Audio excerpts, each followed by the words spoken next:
which is flavoured with the aromatic herb. A herb often used in the preparation of white meats and vegetable dishes in France is sage.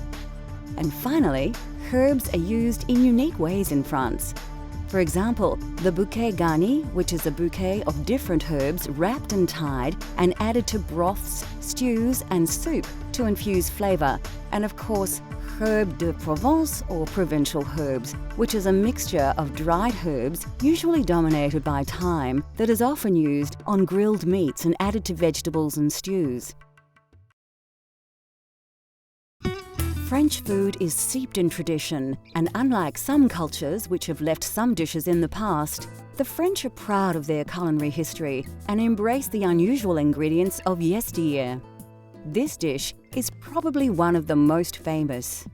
During my experience of spending some time in France, I actually did a harvest in the Bordeaux region, working with some lovely French ladies. Month of September, started raining. We were in between the vines picking grapes for the lovely Bordeaux vintage, and starting to rain, and all of a sudden these French ladies disappear. I'm wondering, where are they? And all of a sudden they come back, and bags full of snails, and also with an invitation for dinner that night. So that's probably the first experience I had with snails, which is quite an interesting one for me, and made me understand how important these little escargots are to the French and their French cuisine.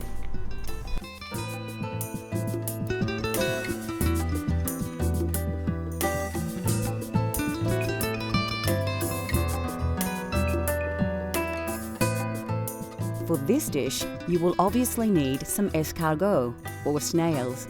Now don't just grab them out of the garden though. Snails need to be purged or prepared for consumption, and are generally slow cooked in stock to soften the flesh. Also, for this escargot entree, you will need some other basic ingredients.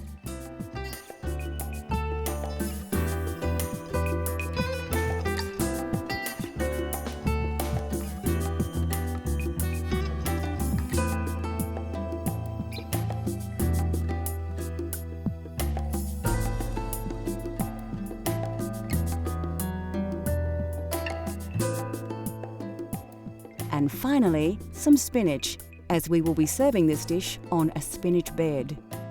First of all, chop your cured veal, finely chop the walnuts and chop your garlic. This dish is quite rich with garlic flavour, more so than the majority of French recipes. Some dishes use whole cloves, but escargot requires a strong infusion of the herb. Finely chop the parsley and put it aside for later. You will also need to prepare your spinach. Select some of the nice leaves from the bunch and remove the woody stem right up to the leaf. Then slice the long leaves in half and bunch them together to chop. Now we are ready to cook. Pour some oil in the pan and add some butter also. Then let the pan heat up and wait for the butter to melt and start to sizzle before adding your cured veal. Add your walnuts and stir. You should have a delicious smelling rich base for your snails.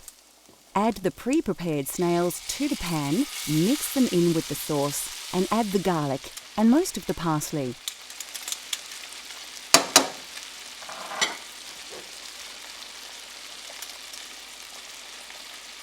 Cook the garlic and parsley through for a minute or so to release the flavours.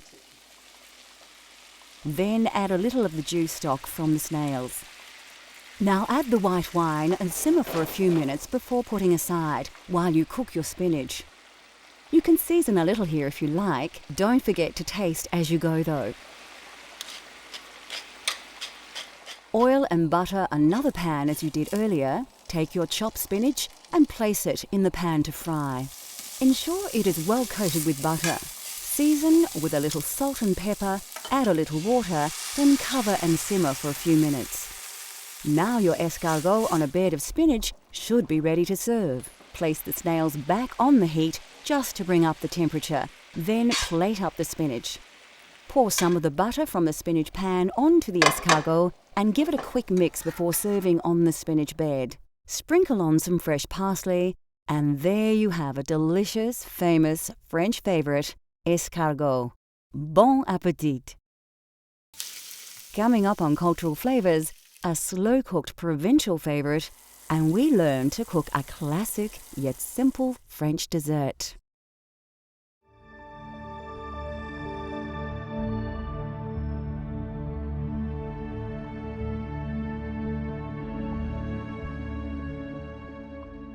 Although French food is often rich and seemingly exotic, it's the preparation of the dishes that have forged this reputation, not the ingredients.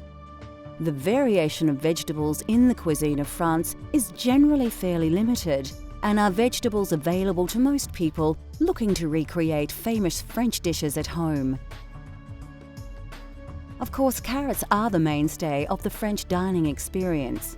Both adult and baby carrots are used, and the French are famous for their glazed carrots. Although originating in Peru, the potato has become popular in France, but not until the early 1800s. It is thought to have been introduced to the region by Spanish sailors and soon replaced the turnip as the main root vegetable due to its easy cultivation. The turnip still has its place in the local cuisine though, as it is much more flavoursome. Leeks are popular in France and prized for their onion and cucumber-like taste. The white base is more often valued, but the green leaves are often used to wrap the bouquet garni. The familiar purple aubergine or eggplant features in the food of the region, as does zucchini. Mushrooms also play a vital role in French cuisine. Fitting into the seasonal nature of the cooking across France, mushrooms that usually start to appear after winter are a popular ingredient in hearty meals throughout the spring. Like Italy, truffles are highly prized and are one of the few places that have a thriving truffle industry. Originally a peasant dish, beef bourguignon or French burgundy has become a popular mainstay of French cuisine. A simple dish that is easy to cook, beef burgundy needs little preparation, but it does require a few hours to cook and is best served the day after. Beef bourguignon for me is again a very old classical dish that everyone knows all around the world, and it does come from the Burgundy region, using good quality red wine and making sure that you've got the right quantity of beef and vegetables mixed in, and let it cook nice and slowly so it takes its time to take in all the different flavors from the different ingredients used. And yes, of course, the old truth is that it tastes better the next day. I think it gives all the ingredients time to come together in harmony and complement each other. The following day, it's like it's marinating in the fridge overnight, and then you cook it up and warm it up the next day, and it has this beautiful flavor again.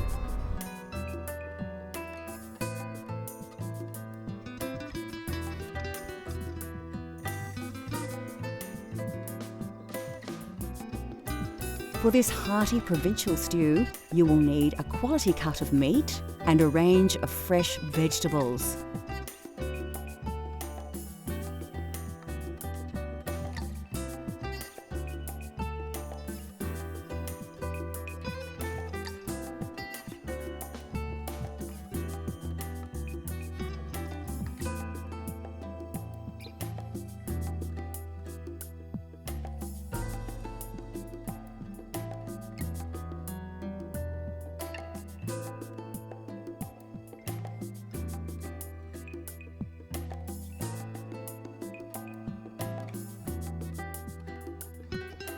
Also flavouring this dish is bouquet garni.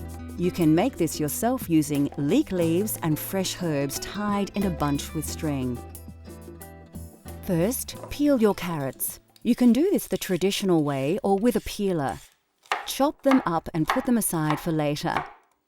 Take your small onions, top and tail them, and peel them. If you can't get small pearl onions or pickling onions, you may need to slice them in half. But don't chop them. Chop the large onion as normal for frying. To prepare your mushrooms, like the onions, you may need to chop them. If you have access to tiny button mushrooms, use them whole. Peel and chop your garlic very fine if possible, and finely chop your parsley. You will need to slice your meat into cubes. Trim the cut if need be, but don't be too fussy. Keep the size uniform so they cook and absorb flavours evenly. Now it's time to fire up your stove. Place a pan on the heat and add some oil and butter. Ensure the pan is well coated. Place the meat cubes in the pan and brown them off. Keep turning them. You don't want to overcook the meat in the pan. Just give it some nice colour and flavour. Season with salt and pepper, but not too much. You can always season more later. Add the carrots and some chopped onion and stir through the oils, coating the whole dish with the simmering sauce. Then place it in your pot on a low heat. Sieve some flour over the mixture and coat well. This adds texture to the dish and keeps the meat together. Add your garlic, bouquet garni and tomato paste. Then pour in a whole bottle of Burgundy. Bring up the heat a little until it just starts to bubble. Place in the veal stock.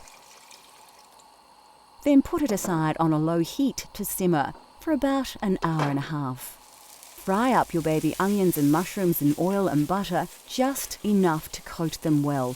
Don't overcook them, put them aside to add much later.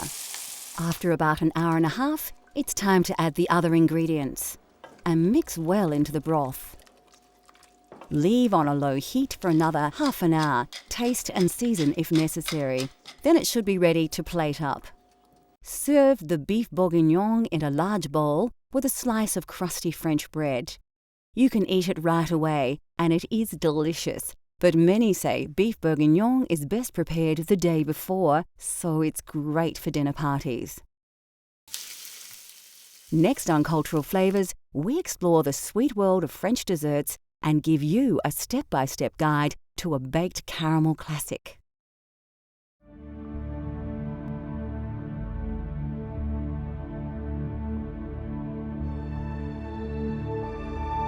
One more thing the French are famous for are their desserts and pastries.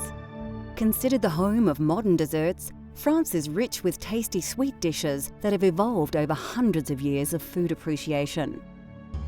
French desserts are popular with home cooks, as anyone can try their hand at the multitude of dishes, and the ingredients are readily available.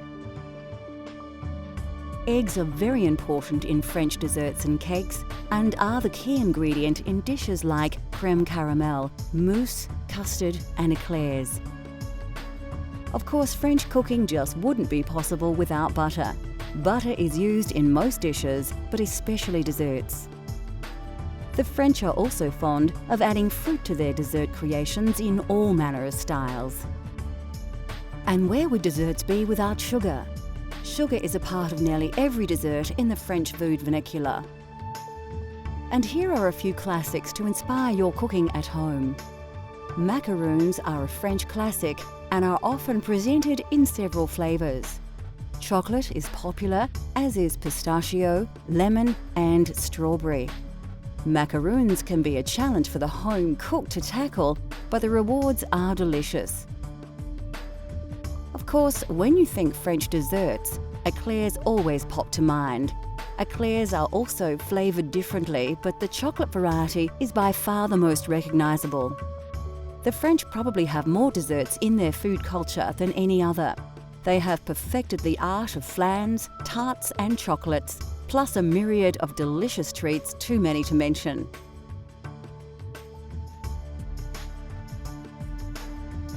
Another aspect of French desserts is, of course, the visual creativity. To be a pastry chef in France is to not only be a master of cooking, but also an artist, presenting their culinary creations in traditional and new and original ways, sometimes creating desserts that look too good to eat.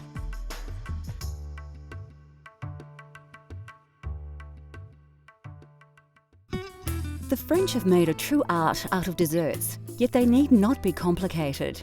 The trick with this dish is timing. Let things cook too long and it will be back to the mixing bowl for another try.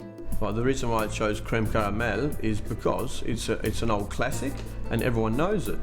I think that the art to making a good creme caramel is all in the cooking of the caramel, making sure that you don't let it go too dark and bitter.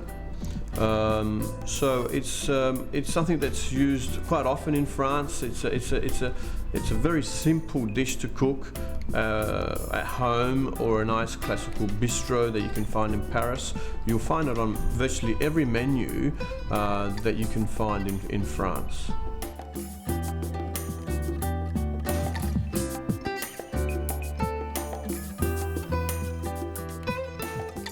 Although deceptively simple, creating creme caramel at home can be fraught with pitfalls. We'll show you how to create this dessert step by step.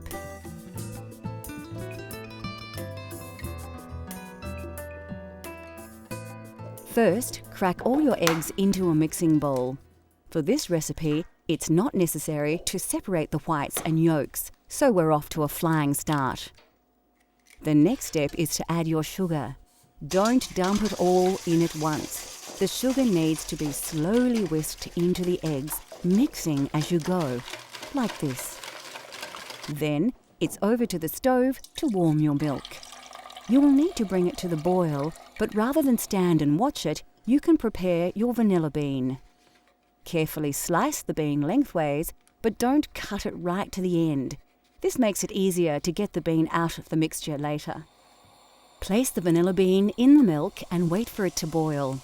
As the milk rises, take it off the heat and put it aside for the vanilla to infuse. Now it's time to make the caramel. All you need for caramel is sugar, water, and perfect timing. You will also need a dish or sink filled with water to cool the saucepan.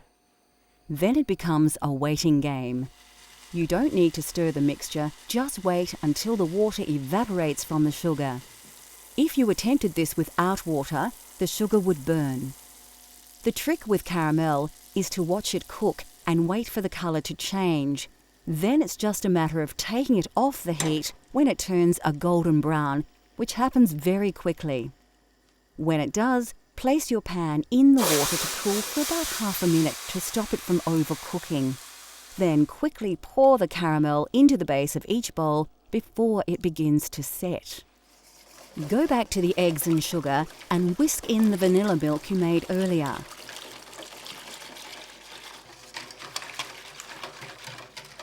Find the vanilla bean and scrape the seeds out into the mixture. Then you need to remove the bubbles or they will appear in your final dessert. Use a ladle to work the bubbles off the top of the milk and put them aside. You won't need them. Ladle the mixture into the bowls on top of the now set caramel. You'll notice we have the bowls in a bain-marie.